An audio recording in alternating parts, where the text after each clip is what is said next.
name is Chantel, and I make videos on braces, beauty, and lifestyle.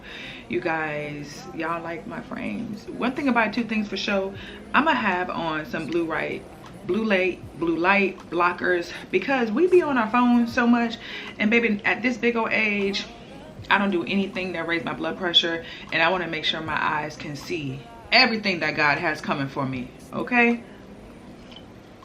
But y'all, let me see. I think I got coffee. I got some handprints. So this morning, we're gonna talk about being a people pleaser. I myself is a middle child. I was a middle child, and I was a straight up people pleaser, okay?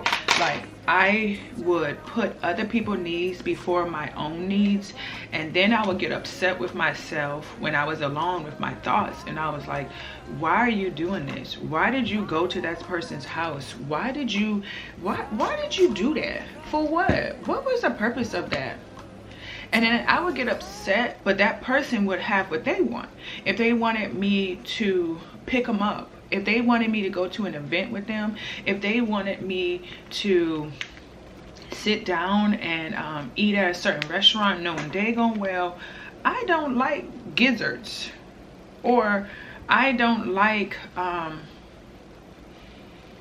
I mean, I eat everything, y'all. I don't like pork, but I would go to a certain restaurant with my friends in the past because I didn't want them to be mad at me. I felt like if they were mad at me, then they wouldn't pick up the phone for me. They wouldn't talk to me. They wouldn't be there for me.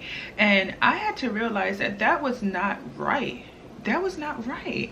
And it took a lot in me to really like sit with God and deal with that. And at this big old age of 40, I realized that that was not right.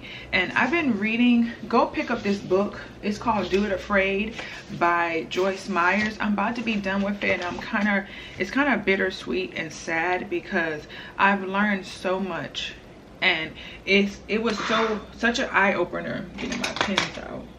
It was such an eye-opener to me while reading this book that I wanted to make a video to bless y'all, because a lot of people, a lot of young girls are people pleasers in their relationship with their mother and daughter, in their relationship with their father, in their relationship with their siblings, and then that would carry on to your adulthood, and then it would carry on to your relationships, and then you will feel like none of my needs are being met, but that other person is so happy.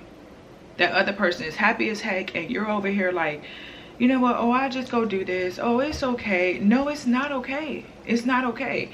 And I read this in this book, and it says, trade intimidation for intimacy with God. Trade intimidation for intimacy with God. A man of too many friends comes to ruin, but there is a friend who sticks closer than a brother. Proverbs 18:24, and that is God. In chapter 16 of this book, it says, you can be yourself. Freedom from the fear of what other people would think of you. My first suggestion, the first point, get your notepad out. Get your pen and paper. We're going old school. In the middle, I want you to draw a bubble, and I want you to write down who is the one person that you feel like you never tell no, or that you please them. It could be your mother, it could be your boyfriend, it could be your friend, it could be anything. And I want you to write that down in the bubble, and then I want you to write the little lines to go with it. And let me show y'all an example, because maybe y'all don't know.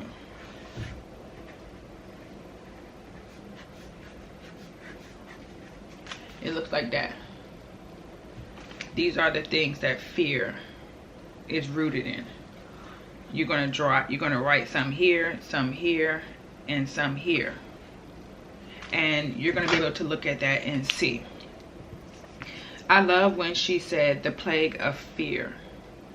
The fact that I would reject people and tell them no, I was inside thinking like, after I told them no, after I told them yes, they got what they wanted, but I would nurse and rehearse my thoughts over. I was constantly stressed. I was constantly thinking about, did I do it right? Was that enough? Should I give them more money? Should I have picked up the kids for them? Should I have went to their house? Should I have, went to that event because they asked me. Sometimes when they're asking you to do certain things, they are pulling you away from what God has for you. You ever think about it? People, for example, know that I don't club and I don't do any club-like events. If it's in a club setting and there's music and there's food, it's still in a club. I'm not going to go. Those days of my life are over. When I was a child, I spake as a child. When I became an adult, I put away childish things. I am 40, and I'm not saying that if you are 40, you should do those things. But there is a time in your life where you have to say enough is enough, and I'm done with those things. And that is where I am with my walk.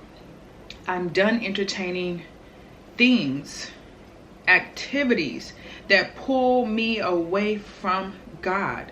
There are things that you would think about, like if you go out on a Saturday night to a birthday party, you're going to miss that relationship and that intimacy and that opportunity to go to church and hear that word. And that word was specifically tailored to you for what you're going through. But because so-and-so asked you to go out, you miss that opportunity. You missed that opportunity and that chance to get the word that you was asking God for. You was praying and saying, God, send a word, but he sent a word. But Satan knew that you were a people pleaser. He knew that you don't like to tell people no, so he sent someone.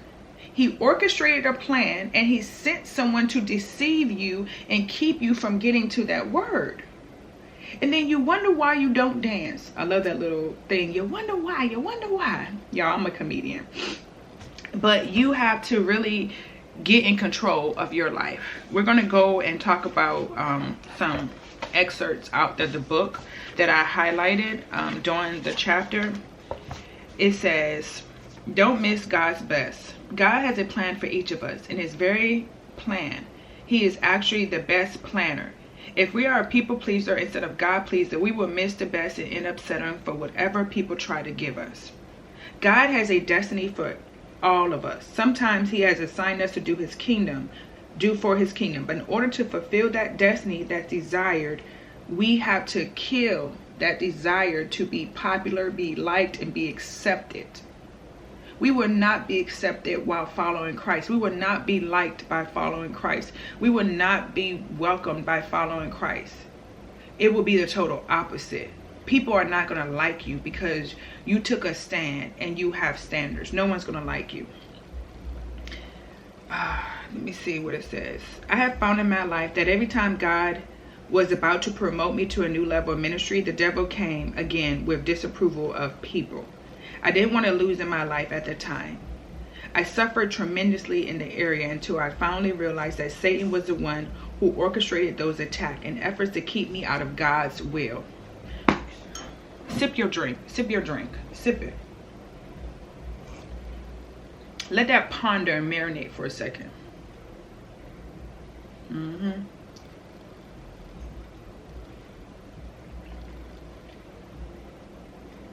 We have to get more of an intimate relationship with God. I think a lot of people go to church and they pray and they don't think about the intimacy. Into me you see. Into God you will see. He will reveal who you are and what you are in him. She said, Satan uses the fear of rejection, disapproval, or the fear of what others will think of how they will respond to us more than anything else to control us. She also talks about finding freedom.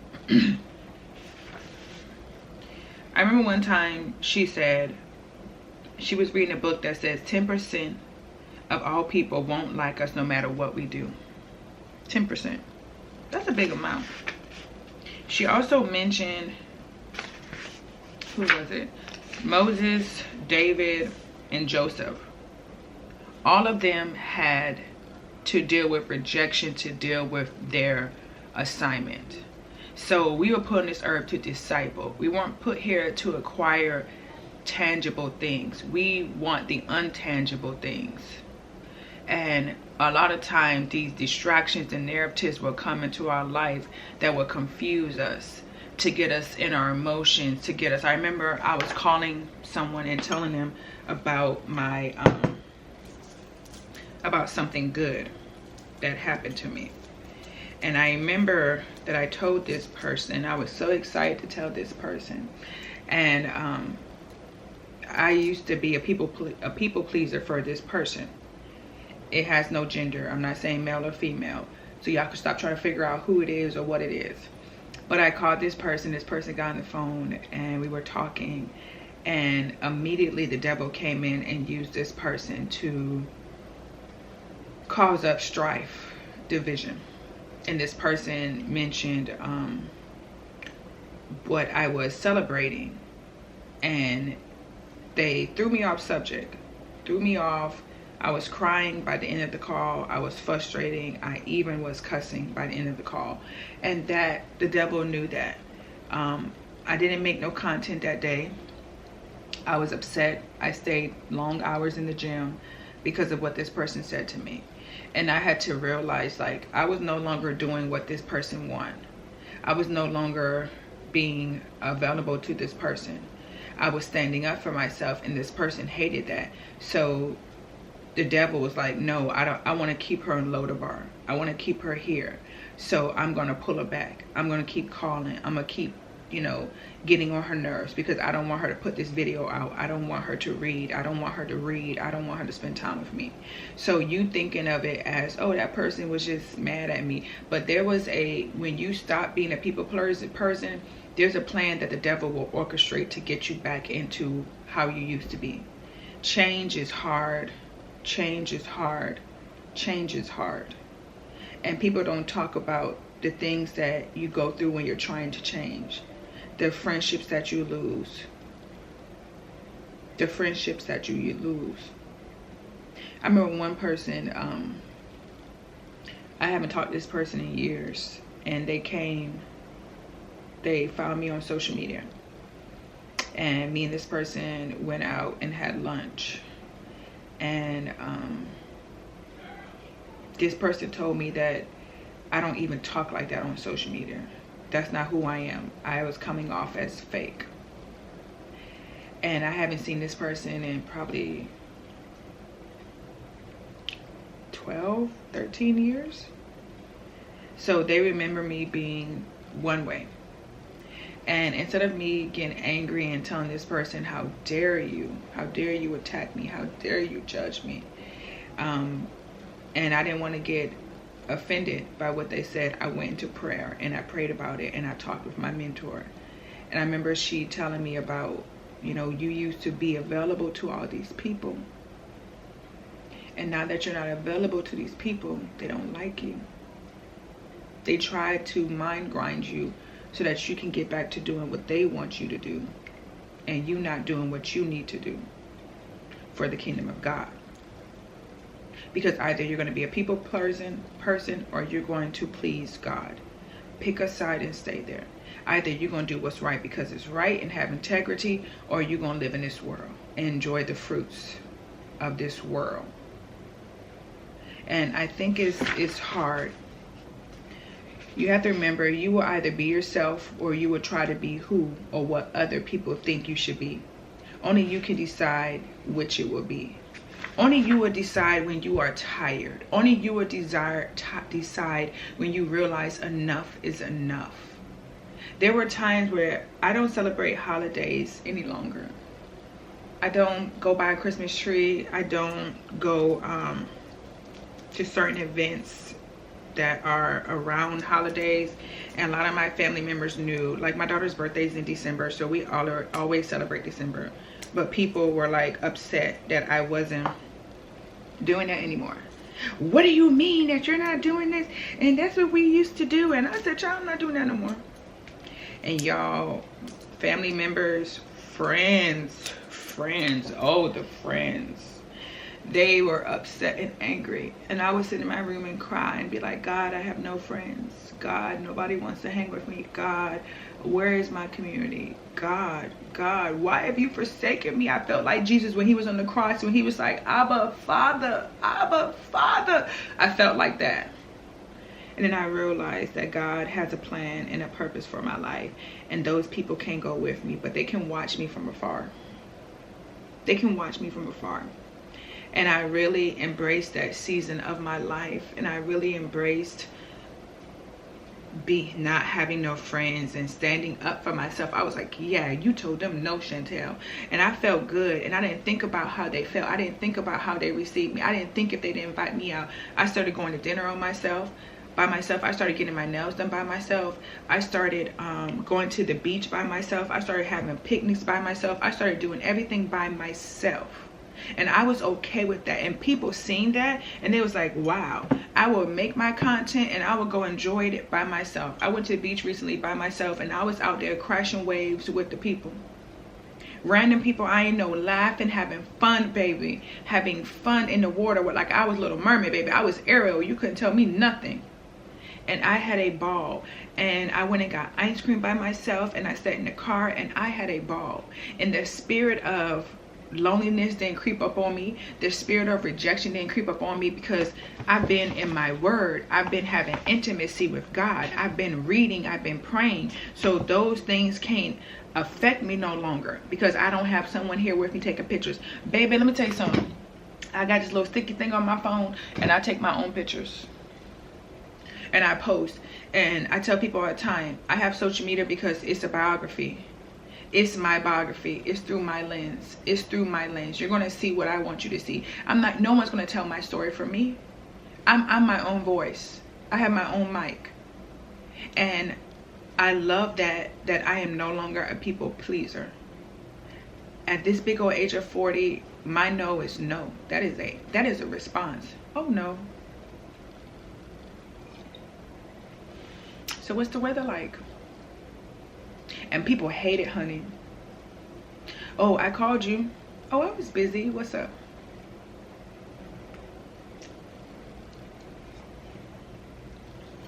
Well, you see my message? That looks like fun. Enjoy.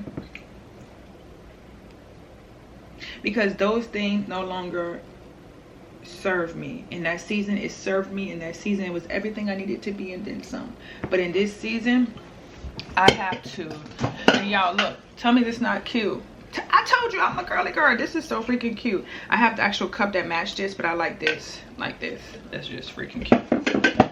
But listen, a man who is intimate with God will never be intimidated by man. Say that again.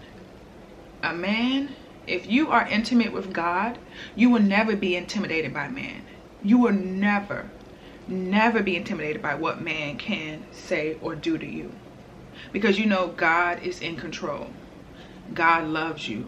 God created you, and he put everything in you that you needed for every season. Oh, that's a word. For every season of your life. You're going to be good. Be patient with yourself. Stop judging yourself. It's okay. You're going to get here in this place where I am, where you feel fulfilled, you feel peaceful, you feel happy. I'm not perfect. I have struggles. I fall every day. I fell yesterday. I did something crazy yesterday. And I got to go repent and get in God again. This morning I woke up and I was talking to my daughter's friend. She came over and I said a cuss word, and immediately while I was talking to her, I was like, oh God, I'm sorry. And she smiled, but I have to take accountability because I'm trying to stop. But I hope this video helped you, and I hope you know that it's okay that you were a people pleaser. It's okay, but now please God with your actions. Please God with your responses, because only what you do for God will last. Okay, hope you guys have a great day. Have a great day on purpose, and don't forget to stay pretty and stay busy, and I will see you guys in my next video. Bye, you guys.